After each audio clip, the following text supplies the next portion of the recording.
Hi, everyone. This is Talk Back. We've been having lots of interesting discussions in the age of Corona. And today we're talking about binge watching in the age of Corona. So many of us are home, have some time on our hands. And what are we watching? We know that cinema and screens are a very important part of our lives. They reflect back to us what life is all about, give us adventures, give us ideas, give us escapes. Most importantly, those escapes that we need from everything that's happening. And how do I figure out what to watch? Well, I have some consultants, and I want to introduce you to them. Binge Watching in the Age of Corona, consulted by Julia and Scott Diamond. Hi, Julia and Scott. Hi, Sheila. Hi, Sheila. Hi. So you're in Woodland Hills, California, in La La Land, as we call it. And you guys love movies. And you've been telling me what are the important things that I need to watch when I run out of shows. And there is such a variety and so many choices. It's impossible to figure it out unless I get an expert like you. So before we get started, Scott and I go way, way back to Little Neck in the ancient days of the 60s. Scott and Julia, give us a little bit about your backgrounds and how you both wound up in Woodland Hills. Well, let's see. I was living in New York. I went to college in Connecticut, in Bridgeport, and then worked in New York City for a few years before I came out here to go to law school and moved into an apartment with two other fellows from Little Neck. There's actually 7 of us out here that live in the old neighborhood that all have remained friends. And in my first couple of months of law school, I met Julia, who was in law school with me. And that's the story of how we met and became a couple eventually. All right. And you're practicing law together out there as well now, right? Yes, we were in separate firms, both of us. And then years later, we worked together in one firm and then started our own firm about 5.5 years ago. And we're still alive. And was working together and living together. You're still married. Okay. So Julia, give us a little bit about your background. Scott says you're very exotic. So explain that. I think that's a wish more than anything. No, my family's from Europe, Austria and Croatia, and they immigrated to Brazil. That's where I was born. And then we immigrated to the U.S., got here on a ship, and no one spoke English. So we got it together, and I made it to college along with my sister, and then law school, where I met Scott. And after that, I clerked for a number of years for a lawyer, and then I worked in a couple of law firms until we opened up together. And here we are. And life has never been the same. All right. So one of your favorite pastimes together is watching screens, whether it's movies or TV. And how did you get fascinated with screens? Because, of course, I go way, way back to the 50s. And when I was growing up, television was brand new. That screen was new. I thought people actually lived inside the TV and came out at night when the TV shut off. So we all have different perceptions of what the screen is.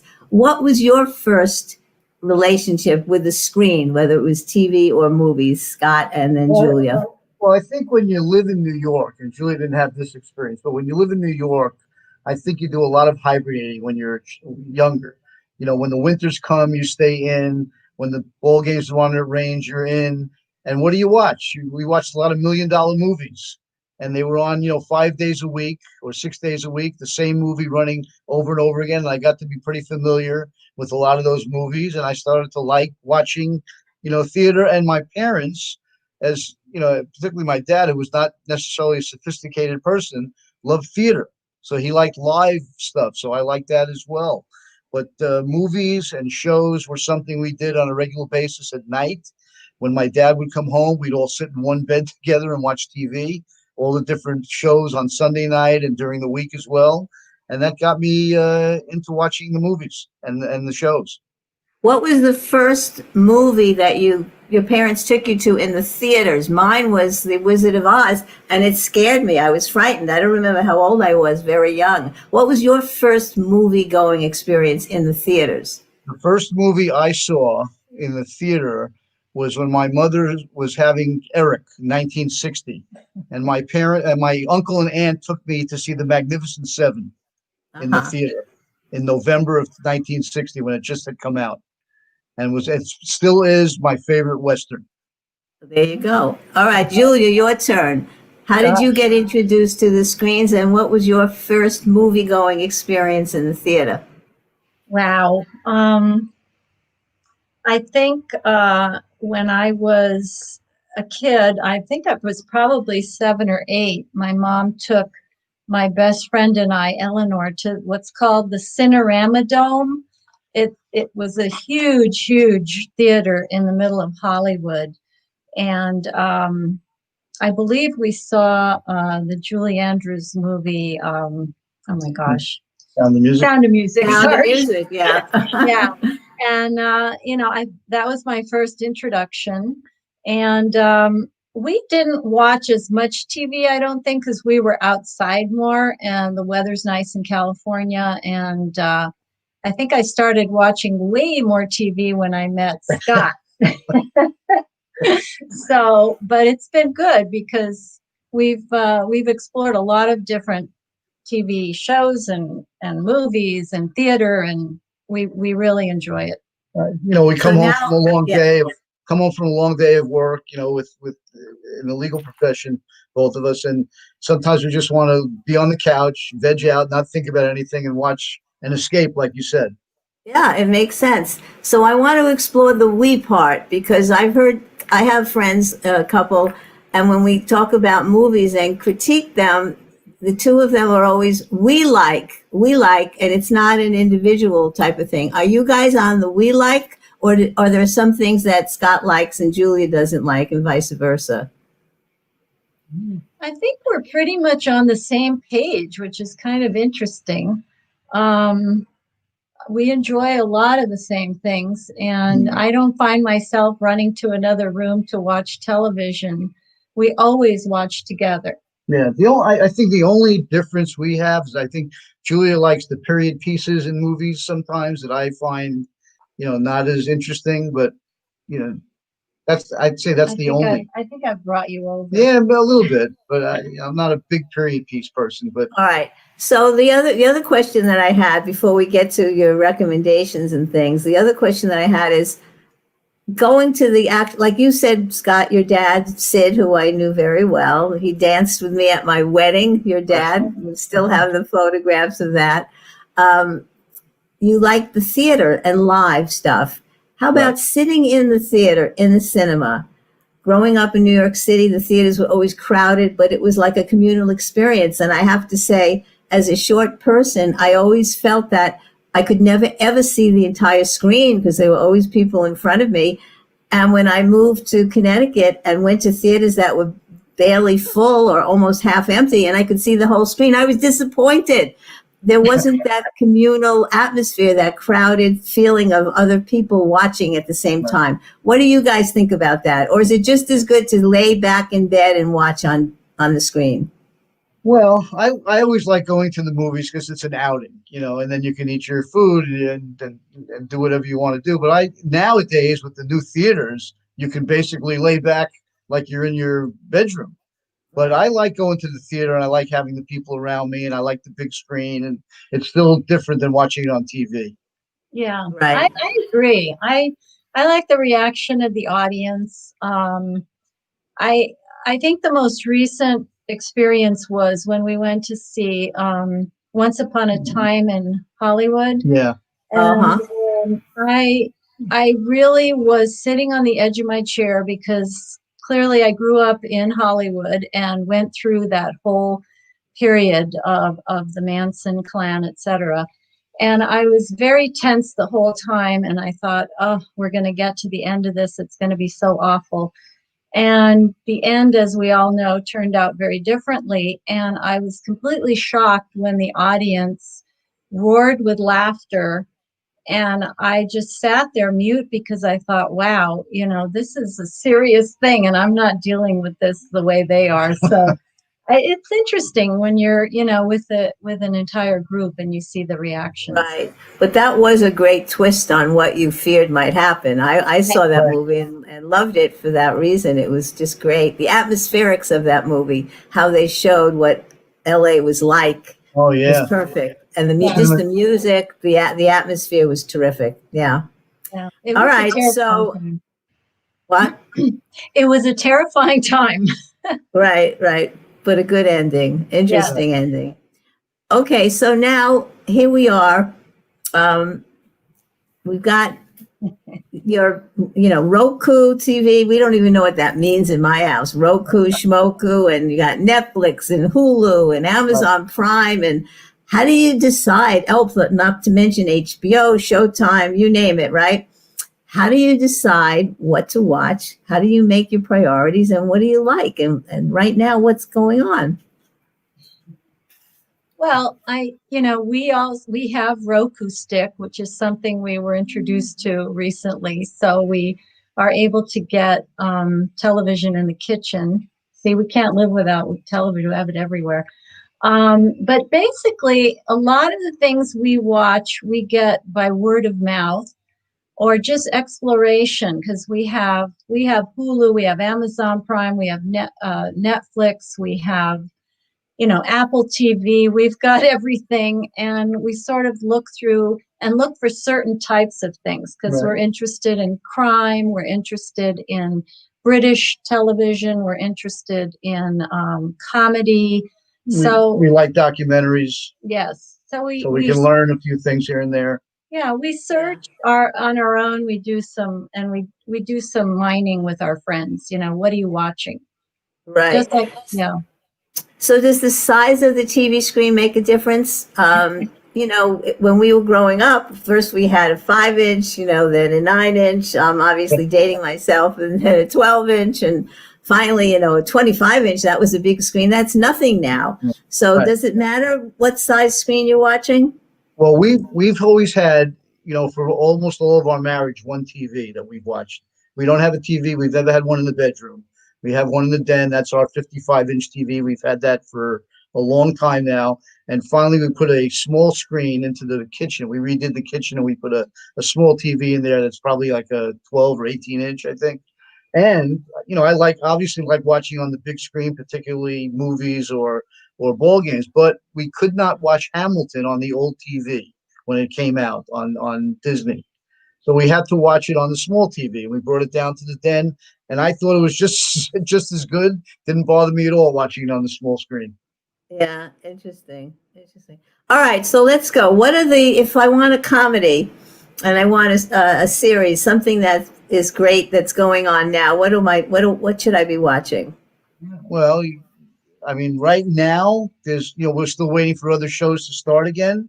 But I mean, we like this show, Sex Education. We thought was very good with Gillian Anderson. Yeah. We liked a show called Catastrophe. That was a show about a guy who lives in the United States and comes to London for a trip and gets a woman pregnant, ends up marrying her and staying in London. We thought that was very funny. Obviously, Maisel was a very cute show. We like that one in terms of comedies. Let's see, episodes. Episodes was very good. What else? You're Dead to Me was very funny with Christina Applegate. We really liked that a lot too. That was kind of a part drama, part comedy, but very well done. We thought. Those were the ones I think in terms of comedies that we watched that were recent. Are those series? Most of those are series, Those are right? all series, right? That Those are goes all on. Yeah. continuing stories. What about the ongoing, the recurrent ones that come on for a season every year and go on to the next season? Are there any good comedies in that group? Yeah, the Kaminsky Project I'm waiting for the next season of that. I thought that was Yeah, great that with was good. Michael Douglas and Alan Arkin, who I think is one of the funniest guys in the world. That was very good, and I'm waiting for that to come back. Right now, nothing. Barry was very good, I thought. That was on, I think, Showtime or HBO, one of those. But nothing's in production right now, so it's a problem. You're waiting for stuff to come back. Yeah. Exactly. So we liked watching the series Billions, but they only Yes, did 7 shows, and then the production right, had to stop because of the virus. So we're stuck in limbo until right. who knows when. Who knows when And they'll start again? right. Right. And billions, we've watched it. We've never missed any of it. And I started getting a little tired of it, I have to say. I As think some of these much as I shows love, out. yeah, as much as I love both of them, I got a little tired of it. And it got a little too unreal for me. Some of the characters. I think what happens is some of these shows are fabulous the first 2 seasons, maybe 3, but when they keep going on, they sometimes run out of steam and they have to kind of manufacture stuff. So, Right. and then it becomes, I said, it's my preposterous meter. Is it too preposterous to watch? Then it's Right. time to stop. But their acting is so great, it's worth watching just for their acting, I Well, think. this is why, this is when series can last 5, 6, 7 years, like Sopranos or Breaking Bad, some of those series like that where the acting is unbelievable and the storyline never gets old to me. That's when the series I think is great. Yeah, yeah. How about you, Julia? Do you have any other thoughts on comedies? Comedies. I think we watched Schnitzel. I think it's a story. It's somewhat, there's a little bit of comedy, but there's drama involved too. It's about an Orthodox family living in New York, and it really was endearing, and there were a lot of things about it that were humorous and yet serious, and so I really enjoyed that. I loved watching that. I was sorry when that was over. It Right. was Yeah. great.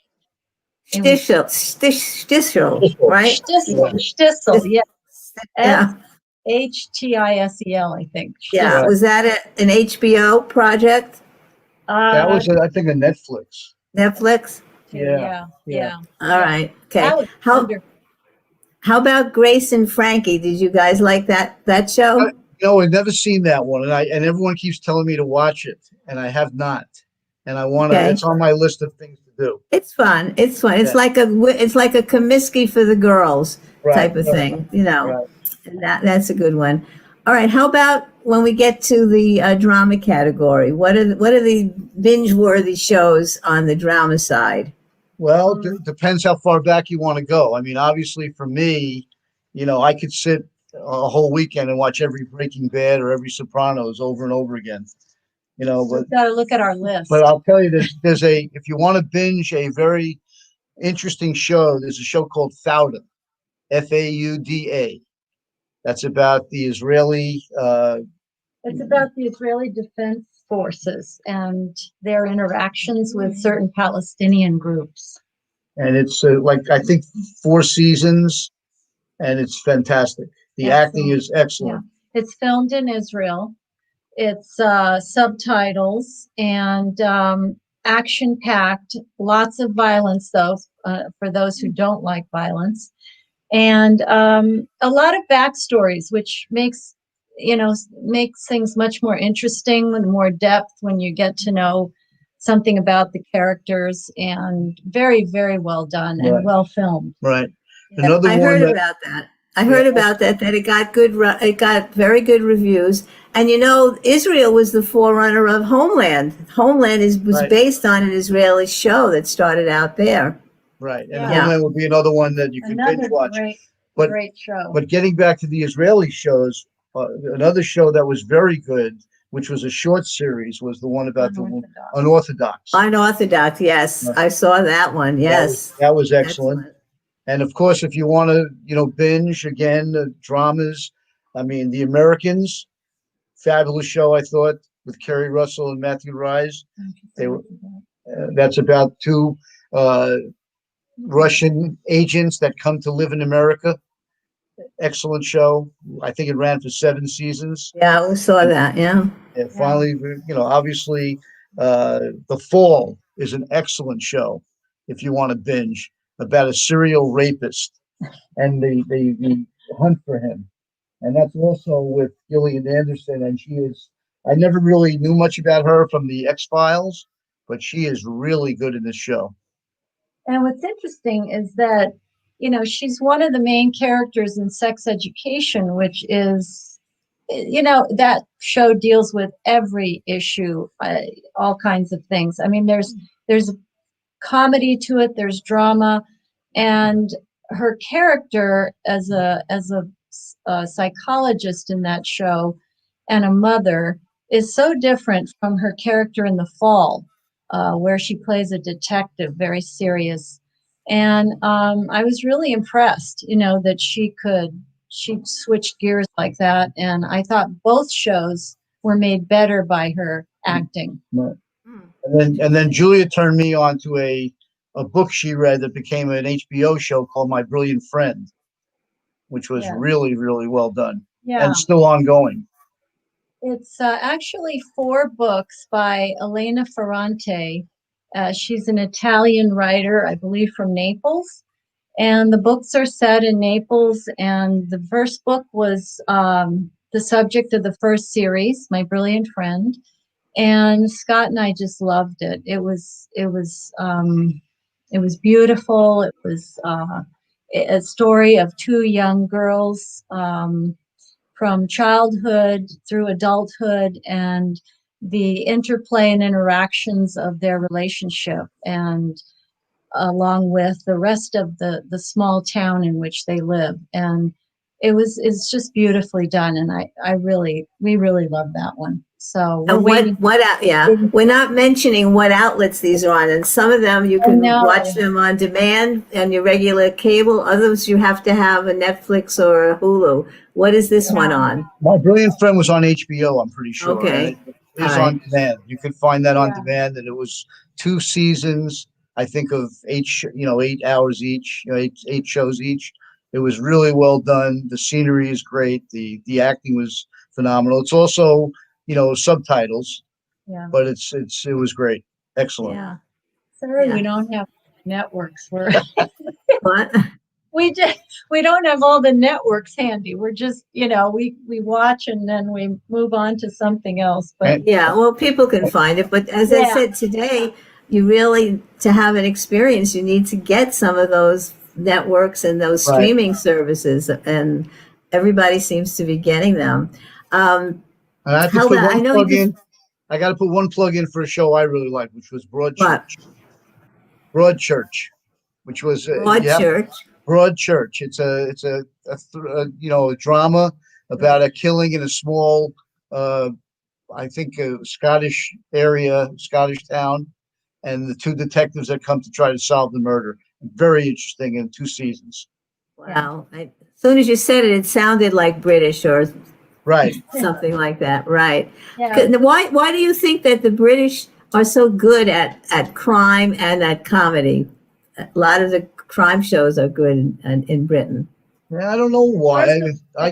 First of all, it's just their accent. Everything sounds better with a British accent.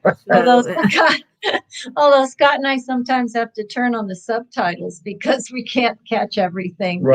So I don't know. What do you think about the crime? That's an interesting question. Well, Broadchurch, the woman that plays the detective, one of the main characters, is Olivia. I forget her last name. That won the Academy Award. Colman, Olivia Colman. Yes, and I had never seen her in anything before, and we saw her in this show. We kept saying how great she was, and then all of a sudden she was winning Academy Awards. And we were like, she's on this, she's on that, she's everywhere. But I think this was her first real big exposure, and she's really good in it. Yeah, you haven't seen her in The Crown? We did, but this was before The Crown. Before that, yeah. Did you like The Crown? Yes, we did. We watched that. I understand all new people are coming in again. They've just replaced Margaret, and they're replacing Coleman again with someone else. Right. Yeah, I don't like that when they do that. I get used to a character. You like to make them older, right? Yeah. So you also said that you kind of you like certain documentaries because it does give you a little bit of information, knowledge, and some of them are riveting. So what are your recommendations for documentaries? Many of which I think would be on Netflix or HBO, right? A lot of them. Many of them. And one of the ones we watched that we really liked. Well, we liked The American Factory. That was the Obama, produced that about the General Motors factory. Mm-hmm.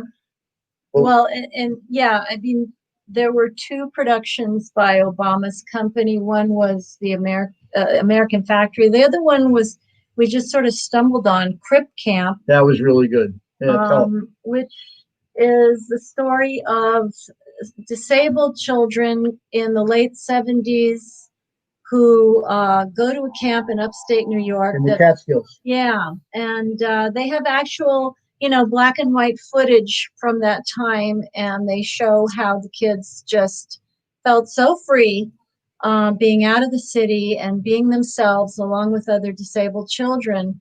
And it was wonderful to see that, although it's heartbreaking.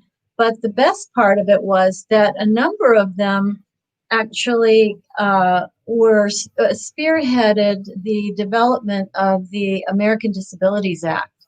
So, yeah, it's really interesting, and it's amazing that these young people who were so very disabled were able to have the strength and the fortitude to make it that far to, actually get legislation passed in adulthood.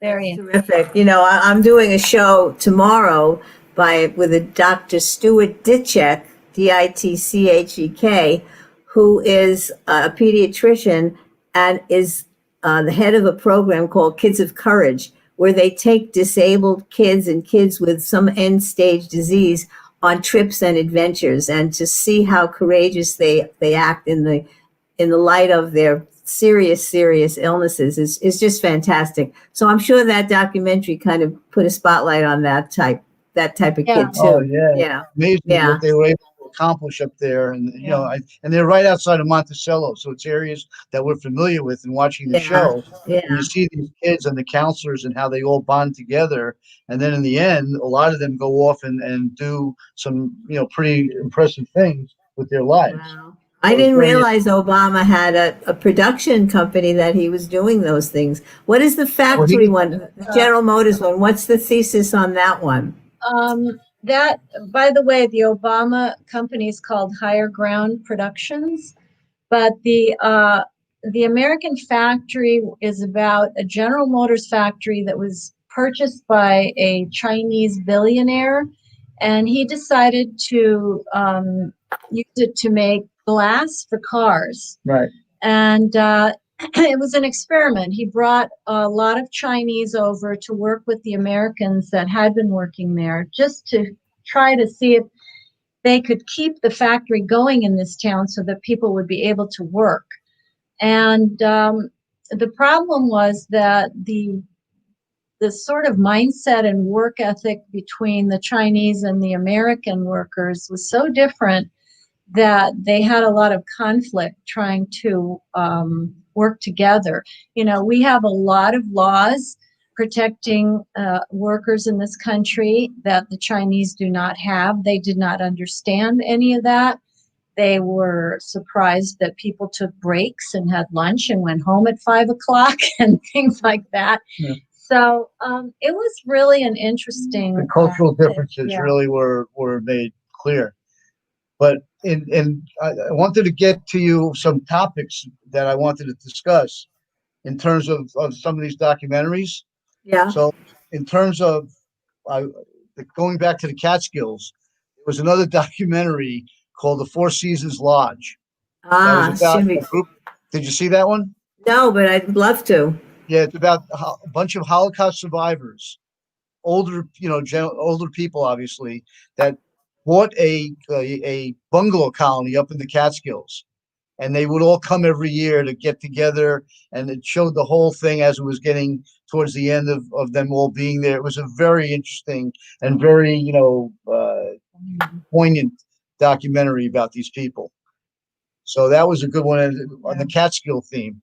On the theme of murder and mayhem, we like The Staircase and the case against Adnan Syed. Those were both very good, and I think those are both Netflix, if I'm not mistaken. Excellent. There was also a more recent one called Outcry, which is about a young high school football player who's accused of molesting a 4-year-old child. That was So very good. That was well done. And then Julia brought us now into the sports area. So I'll give you 2 sports ones. There's a very good one we just saw called Secret Love. And it's about 2 women, one of who played in the girls' professional baseball league during the war. When, the League of Their Own. Remember that movie? Sure. He was one of the players, and she had a lesbian relationship with another woman that went over a 70-year period that they kept secret till the very end, almost. And that's also very interesting documentary about the 2 women and their lives and how they lived it and how they had to live it in those times. And then getting back to baseball again, we saw one recently called The Battered Bastards of Baseball. And this is about, the actor Kurt Russell? Sure. His father was apparently very much into baseball and very tight with the Yankees, Whitey Ford and those guys. And in Portland, there was a minor league baseball team for years that went belly up and left. And he decided he was going to bring baseball back to Portland. And I didn't know that Kurt Russell was a ball player, but he played on that team. Really? And it's not about him. It's about the team and the city and how they supported this new bunch of ragtag players in their minor league baseball town. Very interesting documentary also. So good recommendation. That's great. Right. So do you already know what you're watching tonight? Do you have a schedule already of that, or do you decide at the last minute? No, we started watching a series called Bosch, Bosch, on Amazon. Yeah. Right, and he's a LAPD detective solving, crime, and it's also very well done, and he's very interesting in it. And we've been watching that now. We've gone through 1 season. We're into the 2nd season now, so we'll watch that tonight, and then we kind of look, every now and then at what's on the documentaries. Does this sound interesting or not? And we make some choices. Now, when you watch these series that are already on and they've been streaming, do you watch them in a 2-3 hour binge, or do you watch one episode at a time? How do you do that? That depends on how long Julia can keep her eyes open. That's why she fell asleep in the middle of a second episode. But no, normally we watch a couple. If we're binging, we'll watch 2 a night, and then we usually get into bed. We read a little bit. We've been known to watch 4 episodes of Game of Thrones at one time. Right. Yeah. I have never gotten into that. What makes that show so great? Why does everybody love it? Well, let me tell you my perspective of this, because I am not a sci-fi guy at all. I cannot watch anything sci-fi. And my brother used to say, you got to watch, and I said, I'm not watching that. I started to watch it and I got hooked. The characters were interesting. The story was interesting. You start getting, favorites and people you want to see. And they killed off people that you would never expect they would kill off. And I don't know. I could watch that over and over again. Yeah. How about you, Julia? Do you like it too? I loved it. I absolutely loved it. Yeah, there were very strong women in the show, which was interesting. And so, it was sometimes the women who came out on top, which was nice. And mostly the women.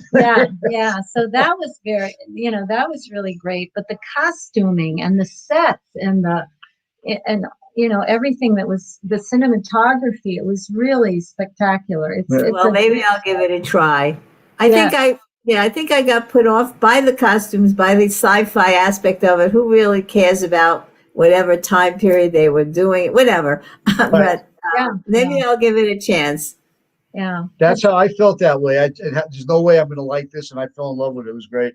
Yeah. So do you have to watch more than the first one? You have to keep going for at least a couple of shows, or can you get hooked on the first one? I think it took me a show or 2 to understand who the characters were, and maybe even more than that. I maybe a whole season even. But once I got into it and I started knowing who I liked or didn't like, then that was it. I was hooked in. Yeah. Unlike Breaking Bad, where I was hooked in the first 30 seconds. Yeah, I know you love that show. I couldn't get into it. Yeah. My preposterous meter went up, and that was it. See, that's how I feel about Billions. It got so preposterous that I couldn't watch anymore. Particularly his wife, working for him. Yeah, the bill. Yeah, oh yeah, absolutely. Yeah, and I gave up on Scandal and that other one, How to Get Away with Murder. Both of those were so preposterous. Even though the fantastic acting by, Right. she's a wonderful actress, I couldn't watch Viola it Davis. Yeah, she's very. Had to give it up. Yeah, it's hard for us to watch the lawyer shows that are Yeah. on TV. Even the medical shows too. Sometimes I can't watch it. Are you now? My family are Law and Order addicts, Jerry Orbach lovers. Right. Are you a Law and Order person or not? I'm a Law and Order person when I'm at the gym, because it's when I'm at the gym at that certain hour, it's on, and I watch every episode when I'm at the gym. But now I'm not at the gym anymore, and I didn't watch it when it was on TV. When it was first came out. No, I've never seen it. Never seen it. Really? I mean, some people just can watch episode over and over and over again, and they just love it. And it is an interesting concept. And even though you're right, as lawyers, it is preposterous. I mean, these things don't get done in 10 days, not 10 years maybe. Right. Everything is telescoped into one climax that's very unrealistic. But a lot of people like that show, and it brought a lot of current issues to the fore. Is what it did. Right. I mean, if I could watch The Fugitive and binge watch it, I would do that. That wasn't preposterous. That was right. So do you miss? So now here we are. We don't know how long we're going to be with the virus and this either stay at home or going out with masks and not going into theaters. Do you miss going into the movies? Do you miss it? You miss it? Yeah, I guess. I do. I think we just miss going out, period. I don't know if it's the movies necessarily. And by the way, I mean, I was just, like I said, when Hamilton came out and we had seen it, in the theater, but I was kind of excited to watch it at home when it was coming out, knowing I couldn't see it in the theater. I would have certainly preferred to go to a theater to see it. Right. I think there's just this feeling of malaise that you can't really. You're sort of living in a parallel universe right now, and you can't really get back to your full life, which included a lot of things. So, movies and theater being two very big things. So, yeah, I'm missing all that stuff. Plus that theater, going to the movies was probably the thing we did most on a weekend. Yeah. On a Friday night, it was always, what movie you want to go see? We'll cut out of work at 4 and we'll go catch the 4:30 movie, and then have dinner. We're out of our our routine. Okay. Well, so now that we've talked about some of the current stuff, let's go back in a little nostalgia to some of the greats. Give me each of you your top 3 or 5 best movies, drama over the years, and they can go back to before you were born if you've watched some of those, because some of the shows in the 50s and the 40s were terrific. Right. Oh, you talking about movies now? Yeah, movies. Obviously, for me, To Kill a Mockingbird, I can watch over and over again. There's a movie called Somebody Up There Likes Me with Paul Newman, who plays Rocky Graziano. I can watch that over and over again. And I can watch Casablanca anytime. Great. Those are good. Those are good choices. What about you, Julia? I love Forrest Gump. I love Trading Places. I love Parenthood and Sophie's Choice, Schindler's List, and I think one of my favorites is Inglourious Bastards. I really like that movie too. Yeah, I do. I never thought I would like what's his name, Tarantino's movies, but I did like Inglourious Bastards and the Hollywood movie. That sold me on him forever, I guess, with that one. Yeah, right. Yeah. Well, Oh Brother, Where Art Thou was also a very So, Julia, you have a very eclectic list. You've got Sophie's Choice, and then you've got the comedies and the Do you have any other comedies that you really loved? I noticed neither of you mentioned Woody Allen. What's your Woody Allen theories? My Woody Allen, I kind of, I'm painted a little on Woody Allen because of, his personality and background. But Annie Hall was a great movie. But I'm not, I wasn't big on a lot of them. I think he's done some great stuff, but it doesn't tickle me as much as, say, Mel Brooks and the Right. producers Yeah. and Spaceballs. I thought were hysterical. I thought the Eddie Murphy movies, Coming to America and Trading Places, were very funny. How about Young Frankenstein? That was great. Yeah. But to me, the producers was one, and The Odd Couple were the two funniest movies, and Some Like It Hot. And yeah, Some Like It Hot. And what about The Apartment with Jack Lemmon? That's one of my favorites. Very funny, and it was just on the other day. I think Jack Lemmon, his personality was just fantastic, don't you think? I mean, I loved him. I think he was great. Going back to Some Like It Hot brings me to another topic for me, which I always feel that Marilyn Monroe was one of the most underrated actresses of all time. Think so? Yes, interesting. Interesting. And they're still writing books about her death. Was it suicide? Was it murder? Right. Was it what? Was it just whatever? Right. We can't get enough of her, which is so interesting. But you mentioned Mel Brooks, who I absolutely love, and it seems like he's the last one standing. Right, he's it. Because his pals are gone. He just lost his last pal, Carl Reiner. Carl Reiner gone. Yeah. I think they went out for breakfast every day in Hollywood. Did you ever see them? Did you ever visit? I've never seen either of them. But I think we have a funny story actually. It was Scott's grandmother, who we call Tata. Sheila knows my grandmother. Yeah. I knew your grandmother. Yeah. So we were at a restaurant on the Sunset Strip. We were at Spago, Wolfgang Puck's restaurant. Yeah. And Tony Curtis was there. So Tata saw Tony Curtis, and she said, "I'm going to speak to him." And so we were like, oh, my God, no. So she called him over. She said, Tony, come over here. And he came over and she said, darling, I knew you when you were Bernie Schwartz. That's true. He was so tickled. Yeah. He sat down right in her lap. Yeah. Right. Well, Julia, you could go into acting. You did a very nice imitation of a New York accent. A little bit, Yeah, well, 40 years of being with the Diamonds. Telling Natalie stories for years. The Diamonds, yes. The Diamonds, darling, the Diamonds. Sheila, we used to go, when we'd go to New York or to Florida, we'd come back and the whole office would get into the conference room and want to hear the stories about my mother from Julia. And Julia was in my mother's accent, and they'd be rolling on the floor there. Yeah. Yeah. Well, your mother was one of a kind. No question about that. No question. All right. So let's go to your favorite all-time actors and actresses. So Scott, who are your favorite all-time actors? Could be TV or movies or whatever. My favorite actor, I have two: Jimmy Stewart and James Cagney. Those are my two guys.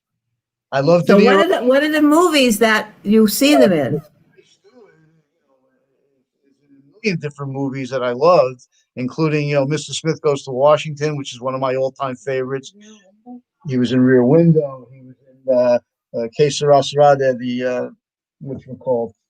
Man Who Knew Too Much. I love that movie. Yeah. Right. He was in a lot of those films that I loved. He was in the Monty Stratton story where he played a pitcher who lost his leg. He was in a million great movies, and I just loved him for who he was. I loved Jimmy Cagney because he could play both, the horrible criminal, mind, and he could be the song and dance man in Yankee Doodle Dandy. And I think he reminds me always when I see him of my father for some reason. Ah, yeah. There's a connection there, and he loved Cagney also. He always used to say to me, come on, yeah. He'd make those noises, and it just reminds me of my dad all the time. And De Niro is De Niro. I mean, it's hard to not like De Niro in anything he's in. Comedy, drama, whatever it may be, he's great. And then Bogart, of course, I love. Okay, great. That's a good list. How about you, Julia? What are your favorite actors? Oh, Meryl Streep. I love Actor. Meryl Well, Streep. we're saying male actors first, then the Oh, women male actors. actors. Okay, well, Tom Hanks. I love Tom Hanks. I thought I just love everything he's in practically. Castaway, Saving Private Ryan. What else? Oh gosh, Forrest Gump. You name it. We even saw him recently. There was a movie made for television called oh gosh, that thing about the submarine. I forgot what Oh it's yeah, called. yeah, yeah. I'm sorry. Oh Yeah. yeah, I remember that. But can I do a little contrarian on you on him? I mean, he's a lovely guy, a nice human being, but that nice human beingness always comes through in his movies. Can he ever play a villain? Can he ever play a dark character? Or was he always playing the lovely Tom Hanks? That's my Well, problem with him. in The Road to Perdition, he played a kind of a dark character, and I thought he did pretty well, actually. Did you Okay. see that movie? No, He I plays missed a that. I didn't he see plays that a he plays a mobster, a hitman kind of guy, and one. they and goes against the main mobster, and they're chasing him. Yeah. He was pretty good at it, actually. All right. I liked him, but that's usually you're right. He always plays the Yeah, everyman. that's true. To me he's like the modern day Jimmy Stewart in a lot of ways. In a lot. Yeah, I think you're right. All right. How about you? What else, Julia? You started out. I interrupted you. What Go else? on from him. Men. Denzel Washington. Who else do I like? Gosh. I don't know. I can't think. I don't know. I'm thinking more of women than men, but How about on TV? The guy that was in Breaking Bad. Isn't he a fantastic actor? What's his name? Yeah. yeah. Cranston. Cranston. He's very good. He's fabulous. Cranston. Yeah, he's a fantastic. Yeah. I thought we were going with film, but yeah, Cranston and who else do I like? I don't know about Brad Pitt. I kind of run hot and cold on him. I'm not sure that I liked him in Inglorious Bastards, but and I think he was pretty good in the last Tarantino film too. Hollywood, yeah. Hollywood. He was very good in that. Yeah, he was. He won the Yeah. Academy Award in that one, right? Yeah. He won. Yeah. He won. He won. But All right. his character wasn't that much different than the one in Inglorious Bastards, I thought. Yeah, yeah. It's kind of that little punkish, with this kind of a gracious smile type of thing. Yeah. Right. Very, Right. yeah. We- So in a we- sense, he always plays the same type of character. I don't know. Right. Yeah, Right. I think you're right. DiCaprio is pretty diverse. He's Yep. done a lot of things. I enjoy his movies. Revenants was pretty wild. I thought he did a great job in that. And The Wolf of Wall Street, He I was thought good was at. excellent. Yeah, he was good. Yeah, he was very All right, good. let's go to the women actors, female Okay. actors. For me, the one and only Katharine Hepburn. Huh, Watch the Philadelphia Story, and there's nothing better. right. She's What a else very- do you like that she was in? I like everything she was in with Spencer Tracy. Every movie that they made together, where she's the athlete, where she guest who's coming to dinner. She's always good. I've never seen a movie with her that I didn't like that she was in. So I always. You know what's so interesting? I'm doing a lot of shows and a lot of historical work on suffrage movement and the women gaining the right to vote in 1920 with the 19th Amendment. And did you know that Katharine Hepburn's mother, who was also named Katharine Hepburn, was very active in the women's movement, in the suffrage movement? And I guess it's not unusual to see that when you know what Katharine was like as an individual. Right, not at all. Yeah, very Yeah. interesting. Very Yeah, no. interesting family right here in Connecticut, right here in Old Saybrook, Connecticut. Right, And right. they even have a theater named after her now, a wonderful theater called the Kate, Oh, which does okay. great stuff. So, yeah. All right. Who else besides Katharine Hepburn? I could always watch Marilyn. I had a whole thing. I loved Marilyn, and of course, Marilyn always reminds me of my mother because my mother thought she was the greatest, and my mother thought she was Marilyn. And they died on I the same watched, day. Did you know right, they and died I on the watched, same day? I think so. I watched your mother's transformations from the house coat of the Jewish housewife in Little Neck, walking down the stairs looking like Marilyn Monroe at 5 o'clock. That's when I came up to your condo, Scott, to babysit for you and your brothers. Remember Right, that? Yeah, right. till your dad came home. You didn't tell everybody you were my piano teacher for 3 weeks. Oh, that's true too. Well, okay. All right. So Katharine Hepburn, Marilyn. What was your favorite Marilyn movie? Some Like It I Hot. gotta believe Some Like It Hot, but I thought, Yeah. Gentlemen Prefer Blonde, she was great, and I everything she had a way about her. Look, I always say the two greatest actresses that could never be replaced or the same. Marilyn Monroe, there'll never be another, and there'll never be another Shirley Temple. Uh huh. Right. I True. don't think I think they have tried for years to have duplicates of those two actresses, and they never could. Yeah. Interesting. It's an interesting, thing to think about. But of all the child actors and actresses that have come along since, has there ever been anyone that has had the magnitude of a Shirley Temple? Never. No. And of all the Patty Duke, maybe a little bit. not even, I Not mean, really. Patty Good made one movie that she Yeah. won the Academy Award, but Shirley Temple kept the studios alive Right. in the Right. Depression and Yeah. made a million movies where people went and saw and sang and danced at 4, 5, 6 years old and ripped your heart out. They haven't Right. had a child actor or actress since then that has been that impressive. And then Marilyn, how many other the dumb blondes that they try to have in Hollywood that would duplicate what Marilyn Monroe did, singing, dancing, acting. Never another Marilyn. So, which is why we're still so enthralled about her life. I know. I just read about her the other day. I was reading about Prince Rainier and how before he met Grace Kelly, he was advised to find a Hollywood wife because that would help his kingdom because they were not doing well financially. Monte Carlo wasn't doing well. He needed to have that clout from Hollywood to really bring the financial world back to Monaco. And they said, marry a Hollywood actress. And they went after Marilyn Monroe and she said, no, I don't want it. I don't want him. Goodbye. She said no. And that was the end of that. That was interesting. Yeah. So, Julia, what about your female actors? Well, I mentioned Meryl Streep, and I like Jodie Foster.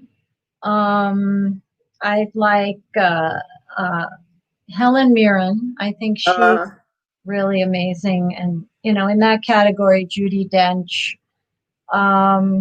I've really enjoyed Kate Winslet. And more recently, who did Little Fires Everywhere? And What the Reese Witherspoon Witherspoon. Nicole Kidman. Yeah. Nicole Kidman.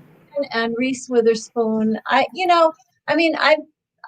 gone hot and cold on Reese Witherspoon. I loved Legally Blonde as a movie, even though it was silly, but it was really well done. And I think more recently, when she's been in Little Fires Everywhere, which was also a series based on a book that we watched, we binge watched, and that was excellent. Yeah, that was good. She was very good in that. Yeah. Well, that Big Little Lies was another really good one where I thought Nicole Kidman was excellent in that one. She was very good in that. Now, she's not usually my favorite. She played the battered wife really, really well. Right. Yeah. Well, it was not. So this is interesting because you said she played the battered wife really well. We talk about the actors, the actresses, and we talk about the movies. In Europe, they talk about the directors. And maybe we need to talk about the writers and the editors. A movie is nothing until the editors get a hold of all the parts of it and put it together, right? So tell us about what you think about that Americans don't really honor the directors the way they should of some of these movies. Well, I've always said to people, and when I say people, when we talk about movies and so on, I don't know about the editors, but the writers, I never think get the credit they're due. The actors get the credit for saying the lines that the writers have, put together. And I don't know why it's not the writers that get the major credit and awards, but the actors get it. It always baffles me to some degree. Yeah, but editing is. And then, of course, the editing. Yeah, it should be important. The cinematography. Editing. Exactly. All right. So to try and sum up, I want you to tell me, what is it about a movie that moves you, that speaks to you, that gives you what you need, whether it's an escape, a catharsis, a reflection of your life or whatever. What is it that makes the movie attractable to you? Well, for me, I think the story has to pull me in. It's got to be something that interests me, that has some probably connection to things that you think about or reflect upon, things that are, or bring back something in your past that you're thinking about. Just the storyline has to be something that's got some power to it, that kind of brings you in. And it's got to bring you in usually fairly quickly for me. I want to know what's going on and where we're headed. And, that's what it takes for me to want to see something or finish something or like something, I think. Julia? For me, I think it's almost like reading a good book. I have to have some character development, and I really have to get sucked into a great story, and even if it's lighthearted or deep or whatever it is, it has to be a great story, and there has to be some kind of character development, and that's what I look for. Or sometimes you just want to laugh or whatever, it's a lot of things really, but I think for me, it's a great story, just like Scott said. Okay. So final question, what I started with, why is cinema important in our lives? Go ahead. Well, I think our lives, and I can only speak for us, are very busy lives. We work hard, we play hard, we do. We're constantly, before this pandemic, we were constantly in motion. I think screens, cinema, movies, shows give you that time to kind of, take a deep breath, let someone else do the work, be able to sit and watch, relax, look at each other, eat, and just, take a breath and enjoy and rest a little bit. That's, for me, it's more of an escape than anything else.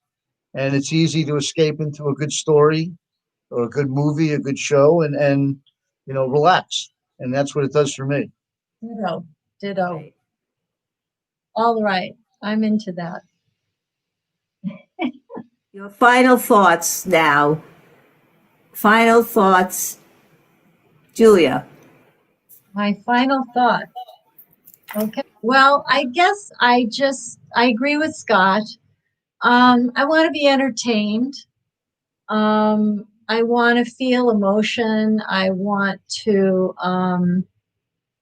be drawn in and forget about the daily, grind and everything that's happened that day or that week. And I want to be transported and just feel that I have been, affected in some way, whether it is laughing or crying or whatever it is. I want to feel the emotion and the escape and the entertainment. Yeah, we want to be entertained. Right. And do you do a lot of crying? Is that something that happens when the movie's really affecting? That has something to do with the movies, the crying. Okay. So I want to thank Scott and Julia from California, from La La Land, for their commentary on the screen, the movies, the cinema, and the escape that we need now, plus some of the revelations, the interesting information that we get every day. See you next time on Talk Back. Thank you. Bye, Scott and Julia. Bye, Sheila. Thank you. That was supposed to stay